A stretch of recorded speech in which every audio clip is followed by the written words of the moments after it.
के नेतागण, महागठबंधन के नेतागण, बड़े संख्या में यहाँ युवा साथी, सम्मानित गार्जियन, माता बहन, सभी को सन प्रहलाद मुकेश सहनी की ओर से नमस्कार, प्रणाम। साथियों, ऐसे तो ये चुनावी सभा है, हर 5 साल में 2 बार चुनाव होता है, एक बार राज्य में मुख्यमंत्री को चुनने के लिए और एक बार देश का प्रधानमंत्री को चुनने के लिए साथियों। लेकिन इस बार का जो चुनाव है बहुत ही खास चुनाव है साथियों। ये चुनाव अपने आप में, जैसे हमारे पूर्वज, आपके पूर्वज ने अंग्रेज से आजादी लेने के लिए लड़ाई लड़ा, संघर्ष किया, आज उसी तरीके से ये लड़ाई है साथियों। पहले ये देश जो था गुलाम था, अंग्रेज का शासन हुआ करता था। आपके और हमारे पूर्वज ने पौने 200 साल अंग्रेज से लड़ाई लड़ा, हजारों लाखों की संख्या में शहीद हुए, उसके बाद ये देश आजाद हुआ साथियों। और जब देश आजाद हुआ तो बाबा साहब भीमराव अम्बेडकर ने हमें एक संविधान बना के दिया, एक लोकतंत्र बना के दिया। वो ऐसी संविधान हमें बना के दिया जिस संविधान के दम पर गरीब, पिछड़ा, दलित, शोषित, वंचित लोगों ने सर उठा के जीने का अधिकार मिला साथियों। नहीं तो उससे पहला संविधान बनने से पहले ऐसी हमारी स्थिति था, गरीब, पिछड़ा, दलित का, जो हमारे हाथ से लोग पानी नहीं पीता था, हमें अपने बराबरी का नहीं समझता था, हमें अपने बगल में नहीं बैठाया करता था, हमें जानवर से भी बदतर हमें समझा करता था। यह स्थिति था देश में। लेकिन बाबा साहब भीमराव अम्बेडकर ने जो संविधान बना के दिया, जिसके कारण आज मल्ला का बेटा भी आपके सामने में सर उठा करके बात करने का हैसियत रखता है साथियों। आज वो संविधान खतरे में है। आज कुछ लोग जो है उस संविधान को बदलने की बात कर रहा है, और यकीन मानिए दोस्तों, अगर वो संविधान अगर बदल गया तो पहले वाला हाल हो जाएगा। आपको कुर्सी पे बैठने के लिए नहीं मिलेगा, आपके हाथ से पानी नहीं पिएगा, आप जय बराबरी में बात नहीं करेगा, आपको अपना गुलाम बना के रखेगा साथियों, आपको अपना गुलाम बना के रखेगा। इसलिए साथियों, आज हमें बहुत खुशी मिलता है कि कभी हमारे पूर्वज ने देश की आजादी के लिए लड़ाई लड़ा था, आज हमको मौका मिला कि हम लोग आज देश की आजादी के लिए, संविधान को बचाने के लिए लड़ाई लड़ रहे हैं साथियों। इसलिए साथियों, आज आप बताइए ना, देश का प्रधानमंत्री वो 140 करोड़ का माई बाप है, हर एक नागरिक, हर एक जाति धर्म के लोग उनके लिए समान है, एक ही चश्मे से देखना चाहिए। लेकिन देश के प्रधानमंत्री देखिए, 2 चश्मा से देखते हैं, गरीब को बेटा को अलग चश्मा से देखते हैं, अडानी अंबानी को अलग चश्मा से देखते हैं, हिंदू मुसलमान को अलग अलग चश्मे से देखते हैं, और आपस में हिंदू मुसलमान को लड़ाने की बात करते हैं। आप बताइए, देश का मालिक, देश का माँ बाप, सब चीज वही है, और वो हमको भाई भाई में लड़ाना चाहता है, हमको बंटवारा कराना चाहता है। आप बताइए, वो कैसा हमारा देश का प्रधानमंत्री होगा जो अपने नागरिक से, अपने लोगों से झूठ बोले? आप बताइए, पहले हिटलर के बारे में आप लोग सुने हैं? हिटलर भी एक देश का नागरिक थे। उन्होंने अपने देश में चुनाव जीतने के लिए जितना उनको झूठ बोलना था सभी झूठ बोला। उन्होंने कहा हर किसी के लिए स्कूल बना देंगे, हर किसी के लिए अस्पताल खोल देंगे, हर युवा को नौकरी देंगे, हमारे देश में टैक्स फ्री हो जाएगा, हर तरह का झूठ उन्होंने बोला और सत्ता को हथियार लिया। उसी के रास्ते पे चलते हुए हमारे देश के मोदी जी ने 2014 में आए और देश के हर एक नागरिक से झूठ बोला। उन्होंने देश के युवा से पहले झूठ बोला कि युवा आप बेरोजगार हो, आप हमको लाओ, हर साल में 2 करोड़ युवा को नौकरी देंगे। हमारे युवा को लगा कि हम बेरोजगार हैं, हमें नौकरी मिलेगा, युवा उसके झांसे में आ गया। देश के नागरिक को कहा कि हम आपके अच्छे दिन लाएंगे। देश के किसान भाई को कहा कि देश में आत्महत्या किसान बहुत कर रहा है, अब नहीं होगा, अब हमें आने दीजिए, हम हर किसान का आय दुगुना कर देंगे। उन्होंने कहा कि देश में भ्रष्टाचारी बहुत है, देश में पैसा कमाकर विदेश में काला धन रख दिया, 75 लाख करोड़ रुपया हम देश में आएंगे तो विदेश से काला धन लाएंगे और सभी के खाते में 15-15 लाख रुपया दे देंगे।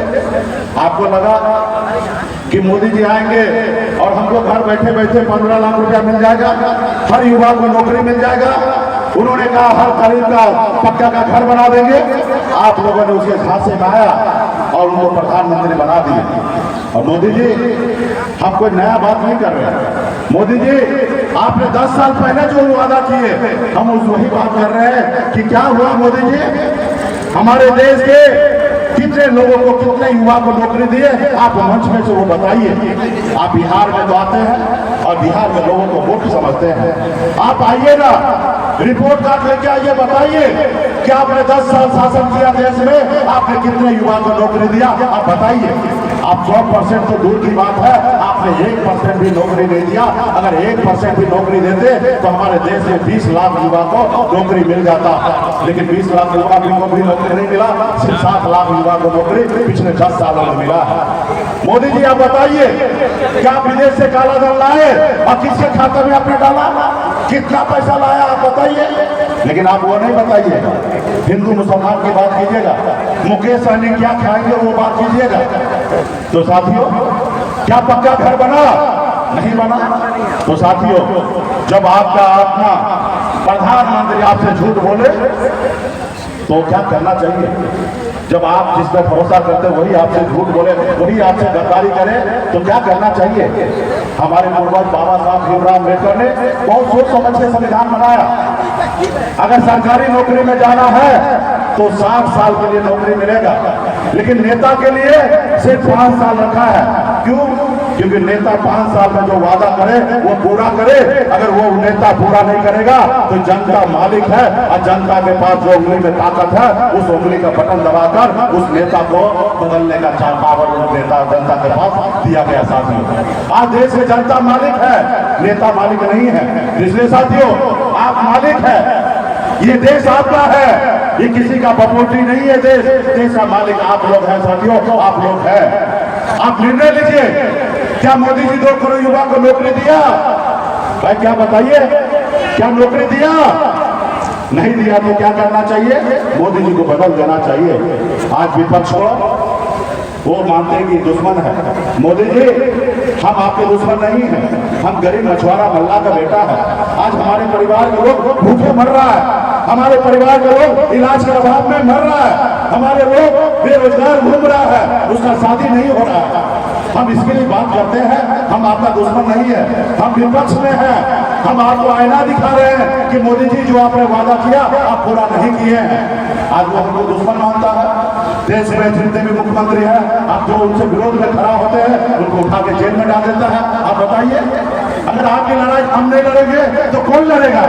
आपकी लड़ाई आप नहीं लड़िएगा तो कौन लड़ाई लड़ेगा? तो साथियों, आज हम लोग लड़ाई लड़ रहे हैं तो हम लोग अनाप शराब जितना हो सकता गाली दे रहा है, लोगों को गुमराह किया जा रहा है। आप बताइए, 75 साल की उम्र हो गए मोदी जी को, और अभी देश के युवा से मौका मांग रहे हैं कि हमको तीसरी बार प्रधानमंत्री बनाइए। और जब उन्होंने एक योजना लाया था, अग्निवीर योजना, उस योजना में आप 18 साल में बहाली कीजिए और 22 साल में रिटायर हो जाइए, यानी कि 4 साल में कॉन्ट्रैक्ट में आप बहाली होइए और 4 साल के बाद रिटायर हो जाइए। आप बताइए, ये देश का युवा 22 साल में रिटायरमेंट हो जाएंगे और 75 साल के बुजुर्ग जो है वो देश का प्रधानमंत्री बनेंगे। बताइए, ऐसा योजना है? तो इसलिए साथियों, समय आ गया है आपको निर्णय लेने का। ये गरीब का सरकार नहीं है, ये 5 किलो चावल आपको बांट के कहते हैं कि हम देश का विकास करते हैं। मोदी जी, हमको 5 किलो चावल नहीं चाहिए, हमारे बच्चे को पढ़ने के लिए स्कूल चाहिए। मोदी जी, हमको 5 किलो चावल नहीं चाहिए, हमारे बच्चे के इलाज के लिए हॉस्पिटल चाहिए।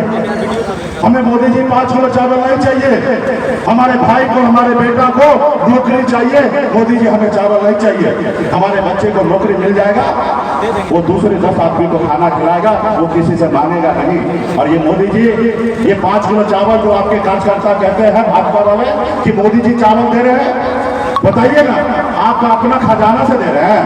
ये देश का खजाना का चावल है, और देश का खजाना जो है ये देश का जनता का है, किसी का बाप का बटोती नहीं है जो आप कहते हैं कि हम दे रहे हैं। आप कुछ नहीं दे रहे हैं, आप तो देश में प्रधानमंत्री बने तनख्वाह देते हैं, आप कुछ नहीं देते हैं। आपने जो काम करने के लिए तनख्वाह लेते हैं उसके अनुकूल काम नहीं करते हैं। ये देश का संपत्ति है, देश के लोगों का है।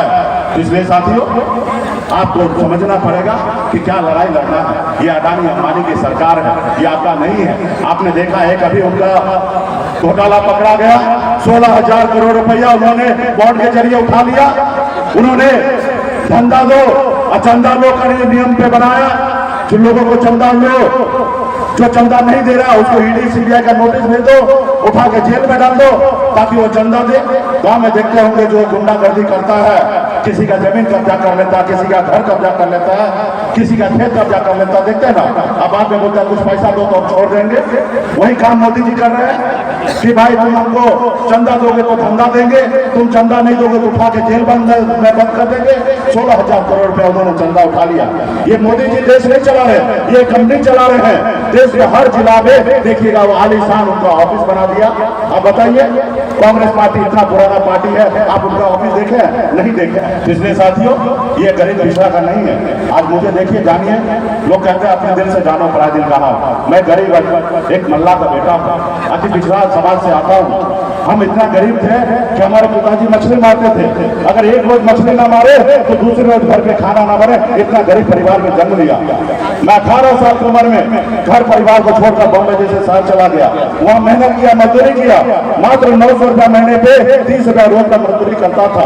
लेकिन ऊपर वाले के आशीर्वाद से मेहनत के दम पर बॉम्बे जैसे शहर में अपनी कामयाबी का झंडा गाड़ा, बेहतर जिंदगी जी रहा था। फिर मैंने देखा कि लोग चांद पे घर बनाने के लिए सोच रहा, लेकिन हमारे लोगों के लिए तीन बेदार दुनिया मला चाय बियर बनकर केवल ईद के रहने के लिए घर नहीं है। मैंने मुंबई का ऐसा जिंदगी को छोड़कर बिहार में आकर संघर्ष करने लगा, लड़ाई लड़ने लगा अपने लोगों को। जब बंगाल में निषाद को एससी का आरक्षण है तो बिहार में क्यों नहीं? जब दिल्ली में आरक्षण है तो बिहार में क्यों नहीं? लड़ाई लड़ते लड़ते 2020 में हमने पार्टी बनाया और 4 विधायक बनाया। आपने देखा कि हमारे पास इतना ताकत था। अगर 4 विधायक का समर्थन नीतीश जी को नहीं देते तो 2020 में नीतीश जी बिहार का मुख्यमंत्री नहीं बनता। हमारे समर्थन से मुख्यमंत्री बनाया, सरकार बना, हम मंत्री बने, अपने लोगों के लिए, समाज के लिए काम करना था। लेकिन उन्होंने क्या किया? हमारे विधायक को खरीद लिया, हमको सरकार से बाहर कर दिया। जो सरकार हमने बनाया था सिर्फ इसलिए क्योंकि हम गरीब अल्लाह का बेटा है। कल तक उन्होंने हमारे लोगों को अपने पैर तले काट के रखता था, कुचल के रखता था। हम सीना तान के अपने लोगों का काम कर रहे थे। हम भी अपने लोगों के लिए लड़ाई लड़ रहे साथियों। इसलिए साथियों, ये गरीब पिछड़ा का सरकार नहीं है, इसको बदलने की आवश्यकता है। जो बाबा साहब का संविधान है उसको सुरक्षित रखने के लिए हम लोगों को संघर्ष करना, लड़ाई लड़ना। ताकि यहाँ पे पार्टी के जितने भी नेता है, संगठन के पार्टी के लोग हैं, किसान समाज के लोग हैं, सभी से हाथ जोड़ अपील करता हूँ कि एक अति पिछड़ा का बेटी बीमा भारती यहाँ पे राष्ट्रीय जनता दल के लालटेन छाप में यहाँ पे चुनाव लड़ रहे हैं। 2 नंबर क्रमांक है। मजबूती से इनको वोट दीजिए और इनको जिताइए और लड़ाई लड़कर दिल्ली तक पहुंचाइए। आपका हक अधिकार की बात करेगा। हमारा इंडिया गठबंधन का सरकार बनेगा, राहुल गांधी जी के नेतृत्व में सरकार बनेगा और हम लोग गरीब लोगों का साथ न्याय करेंगे और बहुत सारा काम करेंगे। सिर्फ जरूरी है कि आप ईमानदारी से सोचिए और समझिए और सही निर्णय लीजिए और हम लोगों का हाथ को मजबूत करने का काम कीजिए। बहुत बहुत धन्यवाद। तमाम हमारे साथी को बहुत बहुत धन्यवाद।